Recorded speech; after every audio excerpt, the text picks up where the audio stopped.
Good morning दोस्तों। सुबह की गर्मा गर्म चाय के साथ मैं हूं आपका दोस्त ऋतुराज। नया दिन है, नई सुबह है, तो नई जानकारियां भी होनी चाहिए। करंट अफेयर्स के साथ, डेली का करंट अफेयर्स के साथ मैं आपके लिए लेकर आया हूं क्विज। सब्सक्राइब करिए मेरे चैनल को। अगर वीडियो पसंद आए तो लाइक करना ना भूलिए। चलिए, यहाँ पे बहुत बड़ा फैसला सामने आ रहा है। सुप्रीम कोर्ट ने 4 अक्टूबर को होने वाली जो यूपीएससी प्रीलिम्स की परीक्षा 2020 में होने वाली थी, इसको स्थगित करने की याचिका को खारिज कर दिया।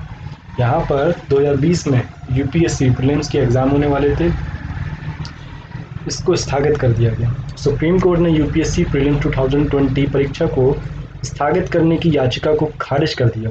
यूपीएससी सिविल सेवा 2020 प्रीलिम्स और UPSC Indian forest services 2020 prelims की छूट 4 अक्टूबर 2020 को तय कार्यक्रम के अनुसार आयोजित की जाएगी।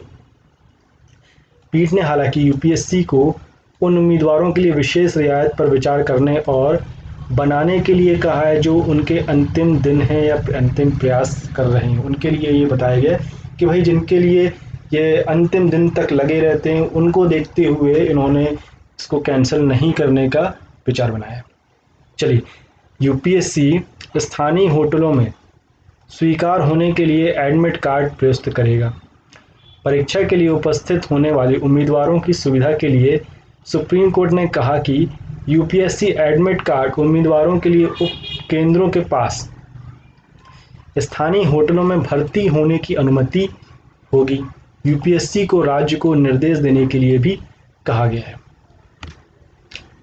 कोविड-19 रोगियों को अनुमति देने पर कोई निर्देश नहीं दिया। यहाँ पर यूपीएससी ने विशेष व्यवस्था करने के लिए बोला गया है।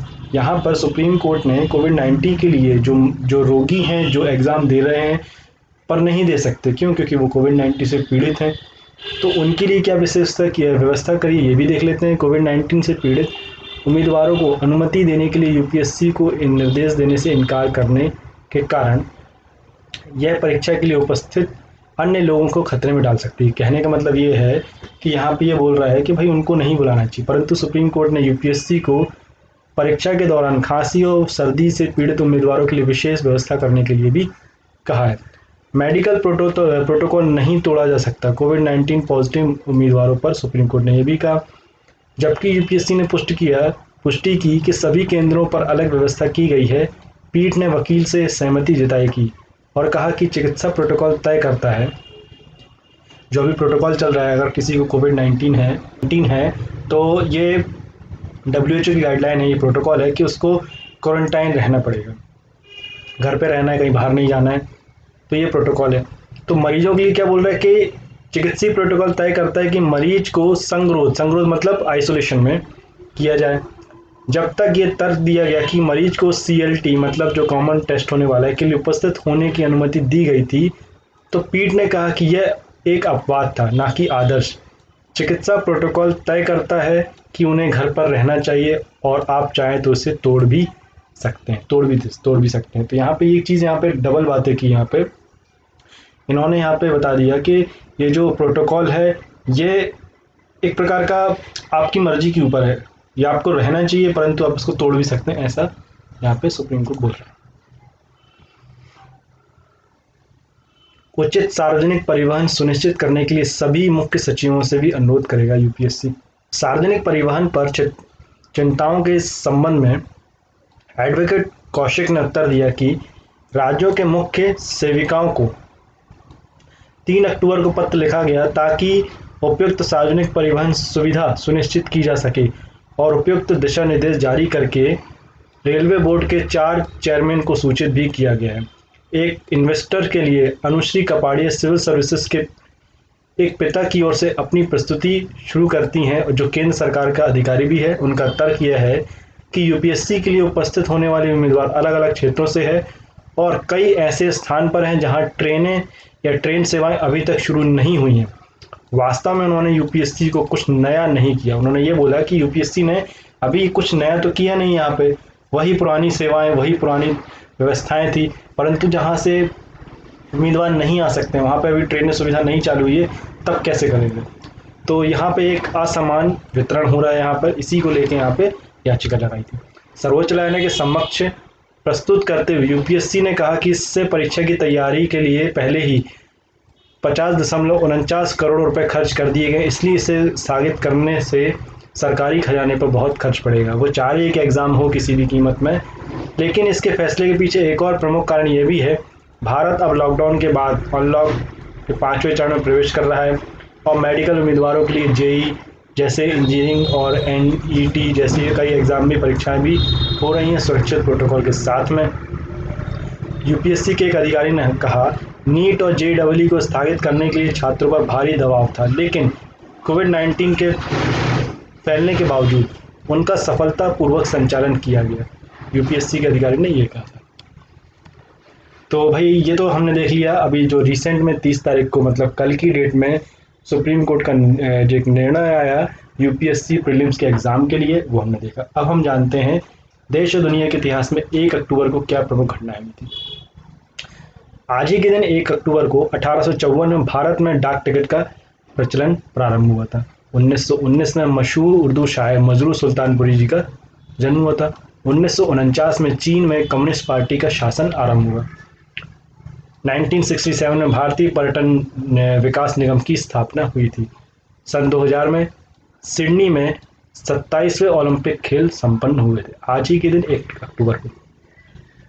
सन 2002 में एशियाड खेलों में स्नूकर प्रतिस्पर्धा में भारत को पहला स्वर्ण पदक मिला था, आज ही की डेट में 2002 में। 2006 में इजराइल ने लेबनान से अपनी सेना की आखिरी टुकड़ी को भी वापस बुला लिया था। तो हमने अभी यहाँ पे देखा डाक टिकट के इतिहास के बारे में कि चालू हुई थी। अब हम इसका कुछ विशेषणों देखेंगे। देश में डाक टिकट का इतिहास उतना ही पुराना है जितना कि देश की आज़ादी। डाक टिकटों की विकास यात्रा भी बेहद दिलचस्प है। आज हम आपको बताएंगे देश का पहला डाक टिकट कब जारी हुआ था। इसके बाद डाक टिकट से कुछ जुड़े अनछुए पहलू भी हम देखेंगे। डाकघर अधिनियम 1837 की 17वीं प्रदान की गई है। परिषद में भारत के governor general east India company के प्रदेशों के भीतर भाड़े के लिए डाक द्वारा पत्र संदेश के अन्य अधिकार था। धारा 20 में सभी निजी जहाज़ों को डाक के लिए निर्धारित दरों पर पत्र ले जाने की आवश्यकता थी। एक हेड स्टैम्प को फर्जी सिर्फ जहाज के अक्षरों पर लागू किया गया था। मेल बिना किसी शुल्क के कुछ अधिकारियों के लिए जो उपलब्ध थे, जो वर्षों बीतने के बाद एक विवादास्पद विशेषाधिकार बन गए थे। इस आधार पर भारतीय डाकघर की स्थापना 1 अक्टूबर 1837 में की गई थी। तो यहाँ पे 1 अक्टूबर 1837 को भारतीय डाकघर की यहाँ पे विचारधारा रखी गई और यहाँ पे स्थापना की गई थी 1 अक्टूबर 1837 को। अब देख लेते हैं पहला डाक टिकट कैसा था। हमारा भारत का पहला डाक टिकट ये था आज़ादी के बाद का। ये आज़ादी के बाद का है। भारत का पहला डाक टिकट 21 नवंबर 1947 को जारी हुआ। इसका उपयोग केवल देश के अंदर डाक भेजने के लिए किया गया। इस पर भारतीय ध्वज का चित्र और जय हिंद लिखा हुआ है। आज़ाद भारत का पहला डाक टिकट 3.5 आना राशि यानी 14 पैसे का था। यहाँ पे लिखा हुआ है 3.5 आना। हालांकि 15 अगस्त 1947 को नेहरू जी ने आज़ादी के बाद लाल किले से अपने पहले भाषण का समापन जय हिंद से किया था। जय हिंद इन्हें आखिरी बार बोला था। उस वक्त डाक टिकटों को एक सूचना भेजी गई कि नए डाक टिकट आने तक डाक टिकट चाहे अंग्रेजी सम्राट जॉर्ज की मुखाकृति का ही क्यों ना हो, लेकिन उस पर मुहर जय हिंद की ही लगाई जाएगी। तो यहाँ पे ये क्लियर कर दिया था कि भाई हम अब आज़ाद हो चुके हैं, तो अगर डाक टिकट हमारी तैयार नहीं हो पाती है तब तक भी हम क्या करेंगे, यहाँ पर हमारी जो भी डाक टिकट रहेगी उस पर जय हिंद ही लिखा रहेगा। और हमारा जो आज़ाद भारत था, आज़ाद भारत का हमारा पहला डाक टिकट जिसमें क्या लिखा हुआ था, जय हिंद लिखा हुआ था। और ये कितने पैसे का था, यहाँ पे 14 पैसे, जिसको हम बोलते हैं 3.5 आना भी बोल सकते हैं। तो चलिए, तो हमने देख लिया कुछ इन्फॉर्मेशन। अब वापस आते हैं अपने करंट अफेयर्स की तरफ। तो यहाँ पे क्वेश्चन बता रहा है, रक्षा मंत्रालय ने हाल ही में कितने करोड़ रुपए के हथियार एवं सैन्य उपकरणों की खरीदी को मंजूरी दी है। ऑप्शन है आपके पास 22,290 करोड़, 2,590 करोड़, 2890 करोड़ या फिर 2990 करोड़ रुपए। चलिए इसका आंसर आप मुझे कमेंट में दीजिए क्या रहने वाला है। और अगर आपने मेरे चैनल को अभी तक सब्सक्राइब नहीं किया है तो प्लीज़ इसे सब्सक्राइब करिए, और वीडियो अगर पसंद आता है, जानकारी आपको अच्छी लगती है तो प्लीज़ लाइक जरूर करिए। और साथ ही साथ में ये जो क्वेश्चंस मैं आपको बता रहा हूँ इनके अगर आपको आंसर्स आते हैं तो प्लीज़ इसके आंसर्स आप कमेंट में देते चलिए। चलिए तो इसका आंसर क्या रहने वाला है? इसका आंसर रहने वाला है 2 या 290 करोड़ रुपए। रक्षा मंत्रालय ने हाल ही में 2 या 290 करोड़ रुपए के हथियार एवं सैन्य उपकरणों की खरीद को मंजूरी दी। इसमें चीन और पाकिस्तान से लगी सीमाओं पर तैनात जवानों के लिए अमेरिका से लगभग 72,000 सिंगसार असाल्ट राइफलों की खरीदी शामिल है।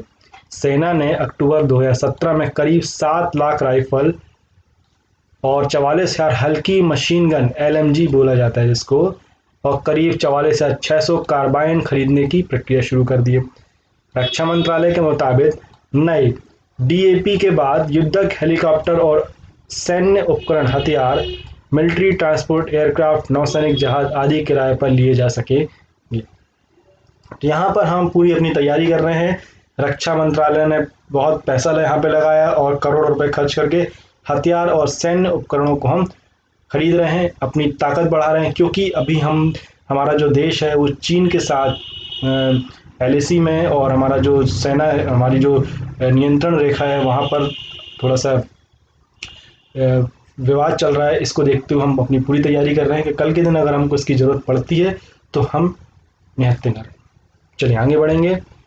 नेक्स्ट क्वेश्चन है, दूरसंचार नियामक प्राधिकरण ट्राई ने अगले कितने साल के लिए PD वघेला को अपना नया चेयरमैन चुना है? ऑप्शन है आपके पास 4 साल, 3 साल, 5 साल या फिर 7 साल। ट्राई के नए जो चेयरमैन बने हैं PD वघेला। चलिए हमको यहाँ पे काम की चीज़ क्या मिल गई? ट्राई के नए चेयरमैन कौन बने हैं? PD वघेला जी बने हैं। इनको कितने साल तक के लिए चुना गया ये आपको बताना है। चलिए इसका आंसर बताइए कमेंट में क्या रहने वाला है। चलिए इसका आंसर है 3 साल के लिए। संचार नियामक प्राधिकरण ट्राई ने 3 साल के लिए PD वघेला को अपना नया चेयरमैन चुना है। कार्मिक मंत्रालय ने बताया कि 1986 बैच के गुजरात कैडर के IAS PD वघेला सभी अभी औषधि विभाग में सचिव हैं। उनकी नियुक्ति 3 साल की होगी। वर्तमान चेयरमैन RS शर्मा की जगह वो लेंगे। तो RS शर्मा जो अभी रिसेंट अभी रिटायर्ड हुए हैं, उनकी जगह पे कौन आ रहे हैं? हमारे PD वघेला जी आ रहे हैं। अभी आज ही के आप न्यूज़पेपर में देखेंगे तो एक न्यूज़ चल रही थी RS शर्मा जी के बारे में, क्योंकि आज वो रिटायर्ड हो रहे हैं। तो उन्होंने बोला था कि जो हमारे मुकेश अंबानी जी हैं, जो जियो के मालिक हैं, उन्होंने बात की थी, ये बोला था, ये प्रस्ताव रखा था कि भारत में 2G जनरेशन जो है हमारा, मतलब जो 2G टेक्नोलॉजी है उसको पूरी तरह से बंद कर देना चाहिए। अब हम 3G 4G और 5G में आ रहे हैं तो 2G को पूरी तरह से बंद कर देना चाहिए। परंतु इसी को बात को लेते हुए RS शर्मा जी ने ये बोला था कि भाई अभी भी बहुत से लोग, लगभग 40%, उन्होंने परसेंटेज दिया हुआ है, लगभग 40% लोग बेसिक मोबाइल का यूज़ करते हैं जिसमें 3G या 4G की ज़रूरत नहीं पड़ती। अभी भी बहुत से लोग ऐसे हैं जो 2G सिग्नल्स हैं, 2G स्पेक्ट्रम है, उनका यूज़ करते हैं, छोटे मोबाइल चलाते हैं और अपना काम चला रहे हैं। तो हम इस समय पूरी तरह से इस 2G को बंद नहीं कर सकते। ये प्रस्ताव रखा था यहाँ पे किसने? RS शर्मा जी ने। अब वो रिटायर्ड हो गए हैं, तो हो सकता है कि शायद अब आने वाले समय में 2G टेक्नोलॉजी को पूरी तरह से बंद कर दिया जाए।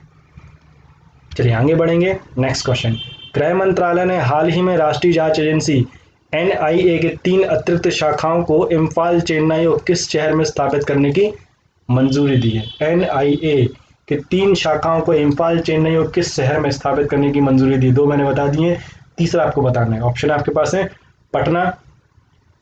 पटना, जयपुर, रांची या फिर अहमदाबाद। चलिए इसका आंसर आप मुझे कमेंट में दीजिए क्या रहने वाला है।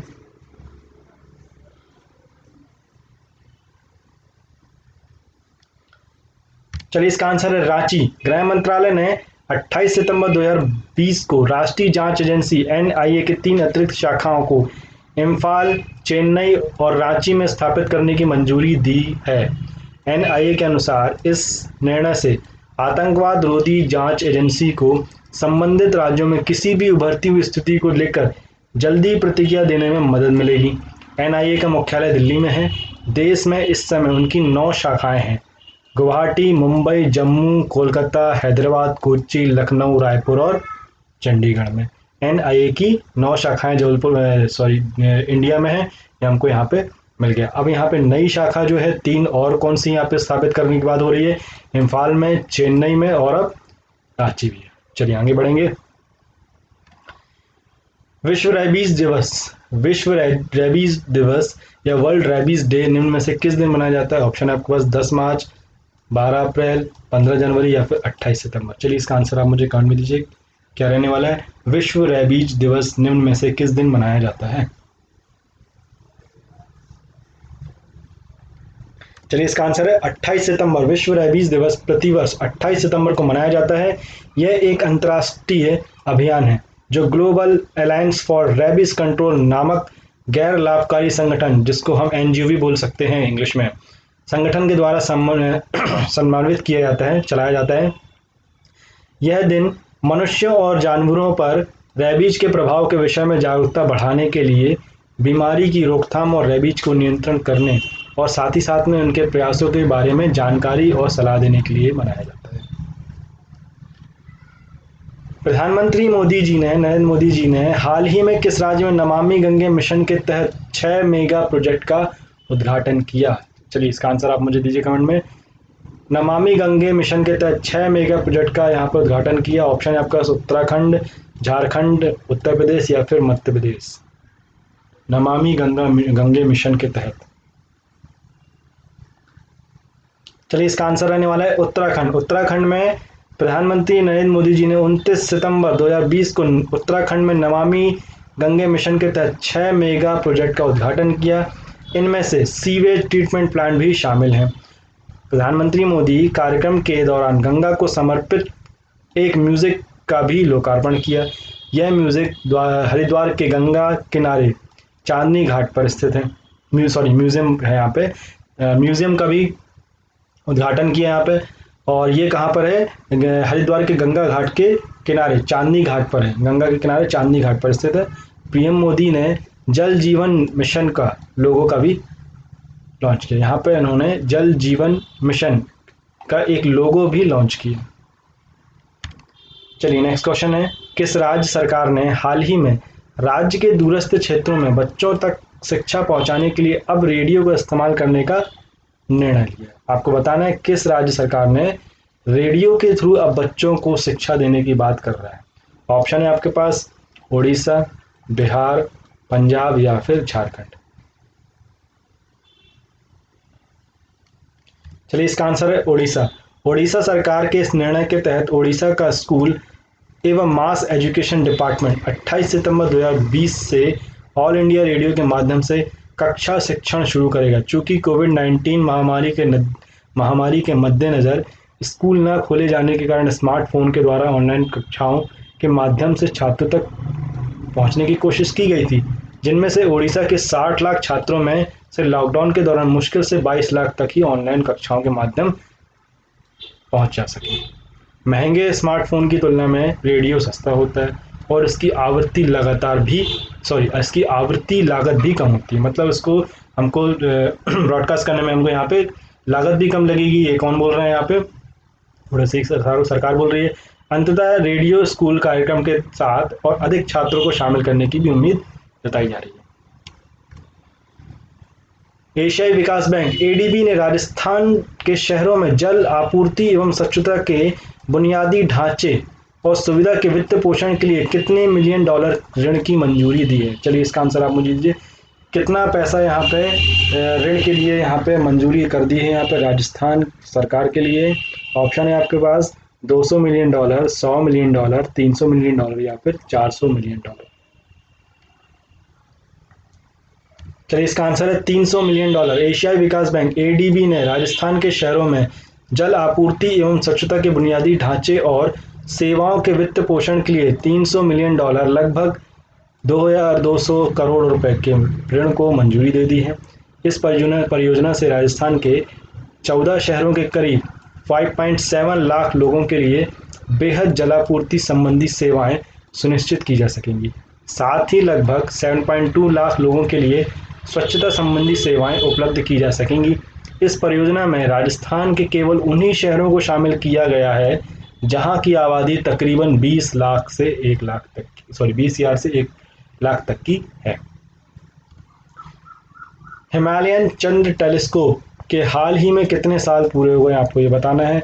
20 साल, 25 साल, 30 साल या फिर 10 साल। हिमालयन चंद्र टेलीस्कोप के कितने साल पूरे हो गए हैं हाल ही में आपको बताना है।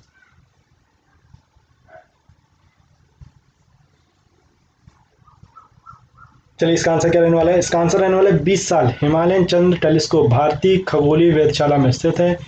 यह धूमकेतुओं, तारकीय विस्फोटों, बाह्य ग्रहों एवं क्षुद्र ग्रहों की खोज के लिए रात में आकाश को स्कैन करता है। इस टेलीस्कोप ने 20 वर्षों के सफल संचालन को करने के लिए 260 से अधिक शोध पत्र प्रकाशित किए गए। यह 4,500 मीटर की ऊंचाई पर माउंट सरस्वती पर स्थित है। यह भारतीय खगोल भौतिकी संस्थान बेंगलुरु द्वारा संचालित किया जाता है। केंद्र सरकार सार्वजनिक स्वास्थ्य देखभाल खर्च को 2025 तक 1.15% से बढ़ाकर कितना प्रतिशत करने की बात कर रही है। केंद्र सरकार सार्वजनिक स्वास्थ्य देखभाल का खर्च बढ़ा रही है। कितना करने वाली है, कितना परसेंट बढ़ाने वाली है। ऑप्शन है आपका 1.5%, 2.5%, 2.99% या फिर 3.5%। चलिए इसका आंसर आप मुझे कमेंट में दीजिए क्या रहने वाला है। कितना परसेंट बढ़ाने वाली है 1.15 से आगे बढ़ाकर। चलिए इसका आंसर है 2.5%। केंद्रीय स्वास्थ्य मंत्री डॉक्टर हर्षवर्धन ने घोषणा की भारत सरकार 2025 तक देश में स्वास्थ्य देखभाल खर्च को जीडीपी के 2.5% तक बढ़ाएगी। वर्तमान में सरकार स्वास्थ्य देखभाल की जरूरत को पूरा करने के लिए जीडीपी का 1.15% खर्च कर रही है। राष्ट्रीय स्वास्थ्य नीति 2017 ने सार्वजनिक स्वास्थ्य व्यय को जीडीपी के 2.5% तक बढ़ाने का लक्ष्य रखा है। महामारी ने इस प्रक्रिया को तेज करने की आवश्यकता उत्पन्न कर दी।